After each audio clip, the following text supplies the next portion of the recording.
आप मुझे बताओ जरा, सभी लोग नीरज चोपड़ा को तो जानते हो,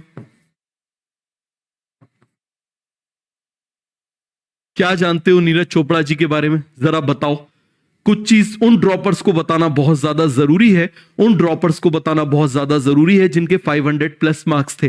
वो सबसे ज्यादा गच्चा खाते हैं, उनकी सिलेक्शन में सबसे ज्यादा दिक्कत आती है जब वो ड्रॉप लेते हैं। वो क्या गलती करते हैं, ये आपको नीरज चोपड़ा का एक एग्जांपल जबरदस्त तरीके से बताएगा कि नीरज चोपड़ा ने क्या किया। समझो जरा, नीरज चोपड़ा, आप मुझे बताइए, ओलंपिक क्लियर है, ओलंपिक में कोई बताएगा कि इन्होंने कितनी दूर तक जेवलिन भाला को फेंका था? कोई बताएगा? 87.5 मीटर। कितना फेंका था आप मुझे बताओ जरा, 87.5 मीटर। और इनसे इनको क्या मिला था? First prize. क्या मिला था आप मुझे बताओ जरा, इनको क्या मिला था? फर्स्ट प्राइज मिला था। क्लियर हो गया? अब मुझे बताना, यदि ये इतने में ही रहे आते, समझ में आ गया? अब हम बात कर रहे हैं वर्ल्ड चैंपियनशिप। किसकी बात कर रहे हैं? World championship.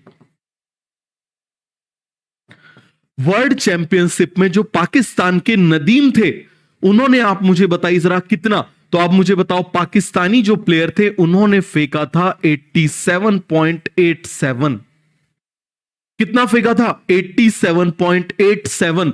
बात समझ में आ गया? तो आप मुझे बताओ, यदि नीरज चोपड़ा खुद अपडेट नहीं होते, रोज प्रैक्टिस नहीं करते कि मुझे तो ओलंपिक में मिल गया, मेरे आसपास भी कोई नहीं है, उस समय उनके आसपास भी कोई नहीं था। समझ में आ गया? कोई भी उनके आसपास नहीं था। समझ में आ गया? कोई भी उनके आसपास नहीं था। क्लियर हो गया? तो आप मुझे बताओ, ये पाकिस्तान वाले फर्स्ट प्राइज लेकर आ जाते, लेकिन नीरज चोपड़ा ने ओलंपिक जीतने के बाद, देखो जीतने के बाद, ये उन सभी लोगों के लिए जो 500 प्लस है, जो 600 प्लस है, आप में से ऐसे कई सारे बच्चे जो 610 615 पे भी ड्रॉप लिए हुए, समझ में आ गया? 620 पे भी उन्होंने ड्रॉप लिया हुआ है, मेरे पास उनके मैसेजेस आते हैं। समझ में आ गया? तो मैं उन लोगों के लिए बता रहा हूं, सर हम एक काम करते हैं, बायो तो हमको बहुत अच्छे से आती है, क्या वापस लेक्चर देखें? बिल्कुल देखो, नहीं देखोगे तो तुम वहीं रह जाओगे, दूसरे लोग तुमसे आगे निकल जाएंगे।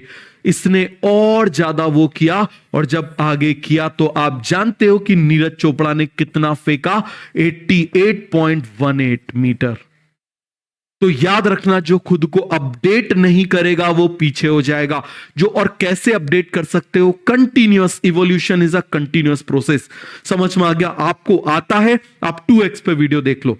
याद रखना, लास्ट ईयर के कंपेयर में मैंने भी अपने कंटेंट में कुछ ना कुछ अपडेट किया होगा, मैंने भी क्वेश्चंस में कुछ ना कुछ अपडेट किया होगा, तो आप उन अपडेट्स को मिस कर जाओगे। समझ में आ गया? इसीलिए मैं आपसे यही कहूंगा कि आप लेक्चर जरूर देखो, लेक्चर जरूर देखो, चाहे आपको कितना भी आता है, और अपने दिमाग में एक चीज डाल लो कि आपको 0 से शुरुआत करनी है, बन जाएगा।